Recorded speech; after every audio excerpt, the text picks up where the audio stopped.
Welcome to the deep dive.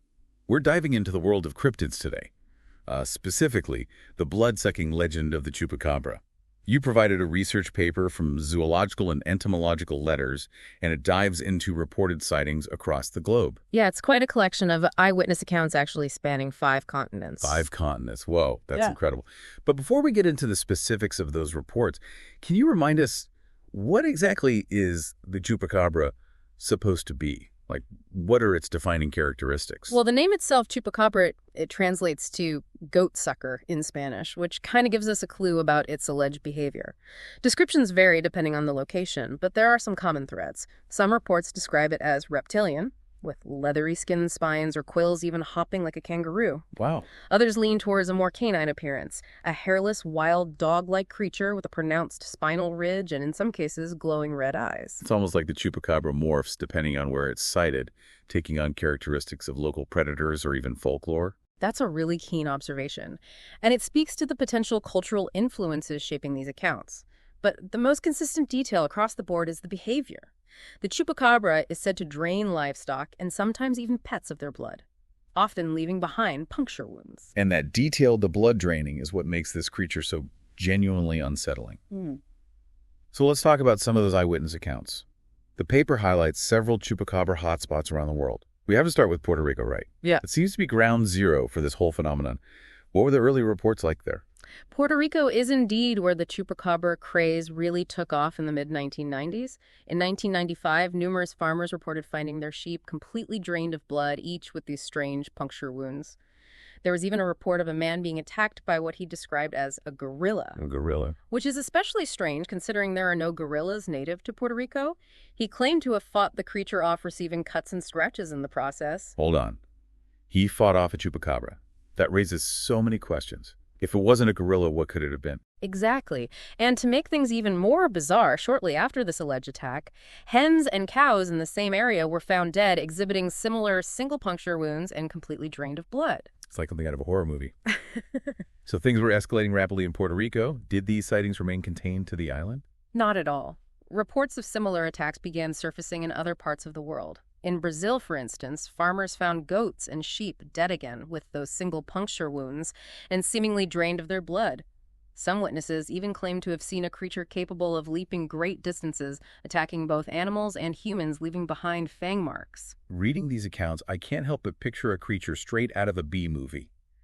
Have you ever seen a depiction of the Chupacabra that you thought was remotely accurate? Honestly, most depictions tend to lean towards the sensational, emphasizing the monstrous aspects. However, it's the detail about the drained blood that consistently stands out. And it makes you wonder, if the creature isn't consuming the flesh, what's the purpose of solely draining the blood? That is a chilling detail, and it seems to be a recurring theme across many of these reports. The paper mentioned sightings in Chile as well, right? What was the situation like there? Chile had its share of strange occurrences as well. While sightings were less frequent compared to Puerto Rico or Brazil, the pattern remained consistent. Livestock were found dead, drained of blood, but otherwise largely untouched. It's almost as if the creature had a very specific macabre purpose. It's fascinating how this creature seems to adapt to local folklore. You mentioned 5 continents, and we've only covered 3. Where else have there been reports? Well, moving beyond the Americas, we have reports from India where attacks on a variety of livestock-fueled theories ranging from extraterrestrials to mutants. And more recently, between 2018 and 2021, there were reports coming out of Pakistan with several incidents involving goats with puncture wounds and drained blood. Some witnesses even claim to have captured video footage describing the creature as larger than a dog, but with similar features. Video footage. That's intriguing. It seems the Chupacabra legend is still very much alive, even in the age of smartphones and instant information sharing. But the real question is, with all these reports spanning decades and continents, is there any scientific basis for any of this? Is there anything in the research that lends credence to these fantastical claims? That's the million-dollar question, and thankfully this research paper digs into the science behind the phenomenon. It outlines 3 main theories to explain the Chupacabra: the paranormal explanation, the NASA experiment gone wrong theory, and what they call the mad dog theory. Okay. Let's unpack these theories one by one. What's the gist of the paranormal explanation? Is this where we delve into the realm of aliens and interdimensional beings? Precisely. This theory suggests that the Chupacabra is something not of this world. Perhaps an extraterrestrial being, a creature from another dimension, or some other unknown entity. It's a tantalizing idea for sure, but one that, as you might expect, lacks any concrete evidence. It definitely plays into that human desire to believe in something beyond our understanding, something mysterious and unexplainable. But without evidence, it's hard to take it seriously. Yeah. What about the NASA experiment gone wrong theory? I have to admit that one piqued my curiosity. What's the story there? This theory is a bit more grounded in the real world, at least in the sense that it involves human activity. The idea is that NASA was conducting top-secret genetic experiments perhaps sometime in the 1950s, and somehow a creature escaped or was released, eventually leading to the Chupacabra sightings. So a genetically modified monster on the loose. It definitely has a certain sci-fi appeal to it. But again, is there any actual evidence to support this claim? Unfortunately, no. There are no documented experiments, no escaped creatures, no whistleblowers, nothing concrete to substantiate this theory. It remains purely speculative, a product of speculation and anxiety surrounding government secrecy and scientific advancements. It seems like we're left with the mad dog theory then. Is this the one that the research paper seems to favor? Yes. The mad dog theory is the one the paper leans towards, and it's where things start to get really interesting from a scientific perspective. You see, many descriptions of the Chupacabra mention features like hairlessness, rough skin, and exposed spines. The paper points out that these characteristics could be the result of a severe case of scabies. Scabies? Isn't that a skin disease? What does that have to do with a blood-sucking monster? Scabies is a skin disease caused by mites burrowing into the skin. It can affect a variety of animals, including painids like coyotes and raccoons. Now imagine a coyote or a raccoon with a severe case of scabies. They would lose their fur, their skin would become thickened and inflamed, and their spines might even become exposed due to the hair loss. Okay, I'm starting to see where this is going. Yeah. So a mangy coyote or raccoon could be mistaken for a chupacabra? Precisely. Not only would their appearance be drastically altered, but their behavior might change as well. The intense itching and discomfort caused by scabies could drive them to seek easier prey, like livestock, which might make them appear more aggressive and predatory. That's a compelling explanation. It takes this seemingly mythical creature and grounds it in a real-world condition. Did the paper provide any other evidence to support this theory? They did. The paper emphasizes that detailed examinations of teeth and other physical characteristics from supposed chupacabra carcasses have often revealed them to be coyotes or raccoons with advanced cases of scabies. So are they saying that the chupacabra doesn't exist? That it's just a case of mistaken identity fueled by a common skin disease? It certainly seems to be the most plausible explanation based on the available evidence. The paper even goes so far as to urge people who encounter animals matching the chupacabra description to contact wildlife experts rather than jumping to conclusions. They highlight the importance of recognizing and treating mange as it can spread to other animals and pose a threat to wildlife populations. That's a good point. Even if it's not a mythical beast, a mangy coyote or raccoon still needs help. It's a reminder that even in the face of the unknown, sometimes the simplest explanation is the right one. But even if we accept the scabies explanation, doesn't it seem strange how consistently the blood is drained? Is there any evidence to suggest an animal would do that? That's a great question, and it speaks to the need to consider multiple perspectives when analyzing these accounts. While scabies might explain the physical appearance and altered behavior, the blood draining aspect remains a bit of a mystery. There are a few possibilities we can explore. Okay, I'm all ears. What are some of the explanations for that specific detail? One possibility is that the blood draining is an exaggeration or misinterpretation on the part of the witnesses. Remember, these are often emotionally charged situations. People are finding their livestock dead under strange circumstances, and their fear and anxiety might influence how they perceive the scene. Puncture wounds, especially on a creature that's already lost a lot of blood, can appear more dramatic than they actually are. So it's possible that the blood loss is being overestimated or misattributed to some supernatural sucking mechanism. That makes sense. Are there any other explanations? Another possibility is that the blood draining is a secondary phenomenon. Perhaps the animal died from other causes and the puncture wounds are the result of scavengers or insects feeding on the carcass after death. Decomposition can sometimes create the illusion of blood being drained, especially if the body is found in a certain position or environment. That's a good point. It highlights the importance of careful observation and forensic analysis when investigating these incidents. We can't just assume that because there are puncture wounds and blood loss, it must be the work of a mythical creature.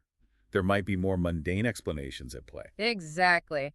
And this is where scientific investigation comes into play. It's about looking at all the available evidence, considering all the possible explanations and forming conclusions based on facts and logic rather than fear or speculation. It's a reminder that even when dealing with seemingly fantastical tales, we can often find answers in the natural world. But before we completely dismiss the more outlandish theories, I'd love to delve a little deeper into the cultural impact of the Chupacabra. This creature has captured imaginations worldwide and has even made its way into popular culture. Why do you think that is? The Chupacabra has definitely become a global phenomenon, inspiring countless books, movies, TV shows, even video games. It's a testament to our fascination with the unknown and our enduring desire to explain the unexplainable. Right. I mean, who doesn't love a good monster story? Yeah. But what I find interesting is that the Chupacabra seems to hold a unique place in folklore, particularly in Latin American cultures. It's not just a monster, it's become almost a cultural icon. That's an excellent observation. The Chupacabra has taken on a life of its own, evolving beyond its initial portrayal as a livestock-killing menace. In some cultures, it's seen as a symbol of rebellion, a creature that challenges the established order. Others view it as a trickster embodying chaos and unpredictability. It's almost like it represents our primal fears and anxieties about the things that lurk in the shadows, both literally and figuratively. Exactly. And in a world where so much feels uncertain and beyond our control, the Chupacabra offers a tangible, albeit fantastical, embodiment of those anxieties. It's a way for us to grapple with the unknown and make sense of the things that frighten us. This is where it gets really interesting, I think. If the Chupacabra legend primes people to see a mangy coyote as something more sinister, does that mean the creature, while not literally a supernatural being, might still have a kind of psychological reality? Like it exists in our minds, shaping how we interpret the world around us. That's a fascinating perspective. The power of suggestion, especially when fueled by folklore and vivid imagery, can significantly influence our perceptions. In that sense, the Chupacabra as a cultural concept exerts a real influence on how we perceive the world, even if its physical manifestation is more mundane. Welcome back to the deep dive. We're unraveling the mystery of the Chupacabra, the blood-sucking cryptid that has sparked fear and fascination across the globe. We've explored the history, the sightings, and the science behind this creature. And we ended part one with a pretty thought-provoking question. What if the Chupacabra is less about a literal monster and more about how our minds perceive the unknown, especially when influenced by cultural narratives? Let's delve deeper into that concept. We touched upon the psychological factors that might contribute to these sightings. The power of suggestion, the influence of folklore, the human tendency to find patterns even when they don't exist. It's like seeing shapes in the clouds, but on a much grander, more fear-inducing scale. Exactly. Imagine you're a farmer in a remote area. You find your livestock dead, drained of blood with strange puncture wounds. You've heard whispered tales of the Chupacabra, a creature that preys on animals, leaving behind just such a scene. Wouldn't your mind naturally gravitate towards that explanation, especially in the absence of a more rational alternative? It makes sense. Fear and uncertainty can make even the most skeptical person start to believe in monsters. But let's go back to the research for a moment. We talked about three main theories: the paranormal explanation, the NASA experiment gone wrong theory, and the mad dog theory, with the paper strongly suggesting that scabies, a common skin disease, might be the culprit behind many Chupacabra sightings. The paper makes a strong case for scabies, and it got me thinking about the impact of disease on wildlife perception. If a mangy fox can be mistaken for a monster, what does that say about our understanding of the natural world? That's a great point. It challenges us to reconsider how we view wildlife, especially those creatures that might appear different or behave unusually due to illness or injury. But even with the scabies explanation, I'm still hung up on that blood draining detail. It's such a consistent element in these reports, and it's genuinely unsettling. Is there any evidence to suggest that an animal, even one suffering from scabies, would specifically target blood in that way? That's a valid question, and it's one that researchers have grappled with for years. While there's no definitive evidence to suggest that animals, even those with scabies, would solely drain blood, it's important to remember that we're still learning about animal behavior. There are countless mysteries in the natural world yet to be unraveled. I find that comforting, actually. The unknown can be scary, but it also holds so much potential for discovery and wonder. But for now, let's get back to the Chupacabra. Even if we accept that the scabies explanation is the most likely culprit for many sightings, doesn't the persistence of the legend itself tell us something about human nature? Absolutely. The Chupacabra isn't just a cryptid. It's a story that we tell ourselves, a story that reflects our deepest anxieties and our enduring fascination with the unknown. It speaks to our primal fears of the darkness, of the things that lurk just beyond our understanding. And it's a story that has taken on a life of its own, evolving and adapting as it's spread across different cultures.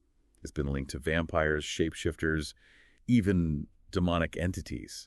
It seems like it's become this cultural chameleon, taking on the characteristics of whatever fear or belief system it encounters. Precisely. And that adaptability is part of what makes the Chupacabra so compelling and enduring. It's a creature that can be molded and reshaped to fit our individual and collective fears, reflecting our anxieties about the world around us. So even if the Chupacabra doesn't exist in a literal sense as a mangy coyote with scabies, it still exists as this powerful cultural symbol, a manifestation of our anxieties and fascination with the unknown. And that in itself is fascinating. But I want to shift gears a bit and talk about the role of storytelling in all of this. How have these stories, these eyewitness accounts and rumors contributed to the Chupacabra mythos? Storytelling plays a crucial role in shaping our understanding of the world, especially when it comes to the unknown. Think about how these Chupacabra stories spread. It starts with a sighting. Maybe a farmer finds their livestock dead under mysterious circumstances. They tell their neighbors, who tell their friends, and so on. With each retelling, the story is embellished. Exaggerated details are added or omitted. It's like a game of telephone, but with monsters? The original event becomes distorted, taking on a life of its own. Exactly. And that's the nature of folklore. It evolves, adapts, and takes on a life of its own. And with the Chupacabra, the story itself becomes a kind of monster. A monster that feeds on our fascination, our fears, our desire for the extraordinary. It's a monster that thrives on the ambiguity, on the lack of concrete evidence. Yeah. The more mysterious and elusive it remains, the more powerful the legend becomes. And that's why, despite the scientific explanations, the Chupacabra legend persists. It's a story that won't die no matter how much evidence we throw at it. Because at its core, it's not about a literal creature. It's about the human need to make sense of the world around us, to grapple with our fears, and to find meaning in the unknown. The Chupacabra as a cultural phenomenon highlights the power of belief, the allure of the unexplainable, and the enduring human need to tell stories even when those stories might be based on misinterpretations or exaggerations. Okay, so we've explored the psychology, the folklore, the storytelling. We've examined the evidence, considered the theories, and even entertained the possibility that the Chupacabra might be more of a cultural mirror than a biological entity. But where does that leave us? Do we believe in the Chupacabra? I think that's the wrong question. It's not about belief. It's about understanding. It's about understanding the story, the context, the human element that drives the creation and perpetuation of these legends. It's about acknowledging that our perceptions are not always accurate, that fear and suggestion can cloud our judgment, and that sometimes the most compelling stories are the ones we tell ourselves, even if they're not entirely true. We need to approach these stories with a critical eye, a sense of wonder, and a healthy dose of skepticism. We need to be open to the possibility of the unknown, but also grounded in the reality of evidence and logic. I like that. It's a reminder that critical thinking and curiosity can coexist, that we can explore the mysteries of the world without sacrificing our ability to discern fact from fiction. But I can't help but wonder if the Chupacabra is, as the evidence suggests, a case of mistaken identity. What other unexplained phenomena might have simpler explanations than we initially assume? What other monsters might we be creating in our minds? That's a fantastic question, and one that challenges us to approach the unknown with a critical yet open mind. It forces us to re-examine our assumptions and to consider the possibility that what we perceive as extraordinary might actually be rooted in the mundane. It's almost like a call to action, a challenge to look beyond the surface and to seek out the truth, even if it turns out to be less sensational than we initially believed. But I think we've covered enough ground for one part. Indeed. We've delved deep into the psychology, the folklore, and the power of storytelling. We've explored the complexities of human perception and the allure of the unknown. In part 3, we'll wrap up our exploration of the Chupacabra, examining its impact on our relationship with the natural world, and considering the broader implications of what we've learned about cryptids and the human need to believe in the extraordinary covis. Join us as we bring our deep dive to a close.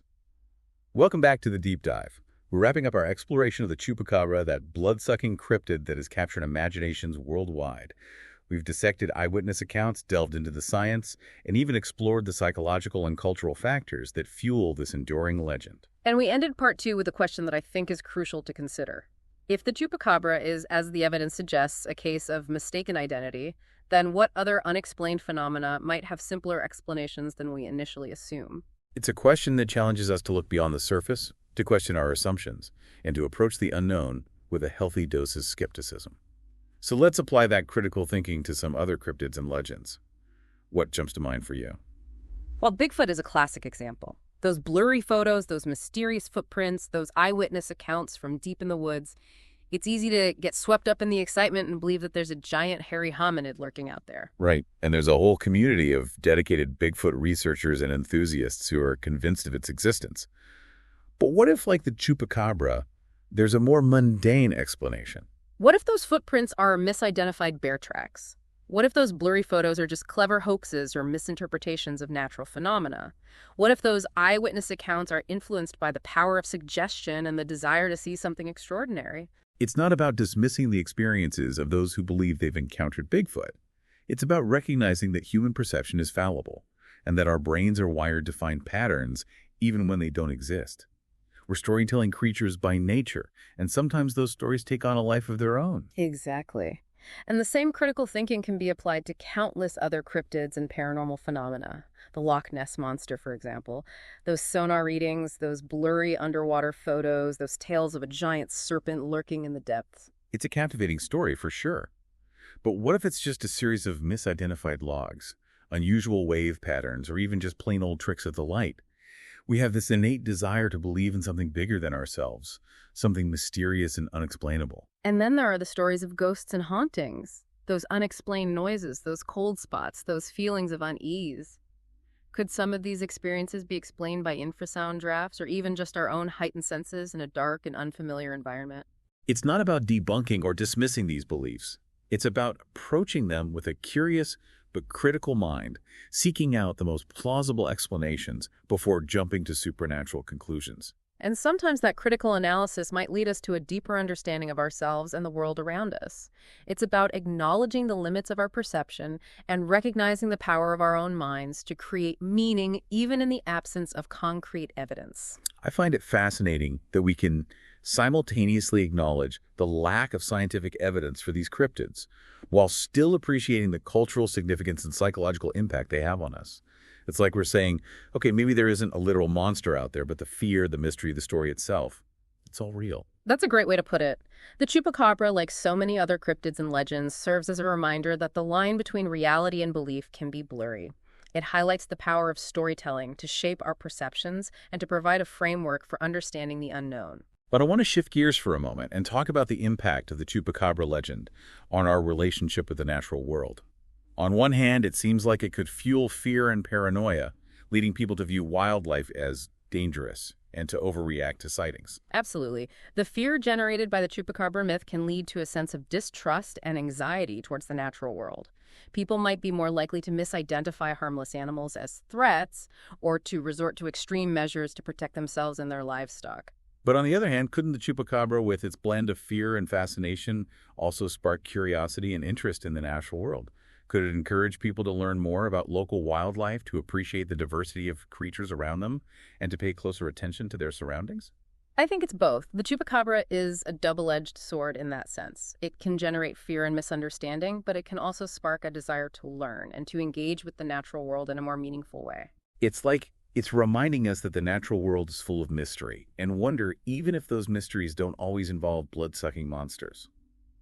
Maybe the real takeaway here is that we need to approach the natural world with both caution and curiosity, recognizing that there's always more to learn and that our perceptions are often shaped by our beliefs and expectations. I completely agree. It's about finding that balance between our innate curiosity and our responsibility to coexist with the creatures around us. The Chupacabra, even if it's just a product of our imaginations, can teach us a lot about ourselves and our relationship with the natural world. So as we wrap up our deep dive into the Chupacabra, what's the one thing you hope our listeners take away from this exploration? I think the most important takeaway is the importance of critical thinking, of questioning our assumptions and seeking out evidence before forming conclusions. The world is full of mystery and wonder, but it's also full of misinformation and misinterpretations. It's up to us to be discerning, to approach the unknown with a curious but critical mind, and to always be willing to learn and to revise our beliefs in light of new information. Well said. It's a reminder that the journey of discovery is ongoing, that there's always more to learn, and that the most rewarding discoveries are often the ones that challenge our preconceived notions and expand our understanding of ourselves and the world around us. Thanks for joining us on this deep dive into the world of the Chupacabra. Until next time, keep exploring, keep questioning, and keep that critical thinking cap firmly in place.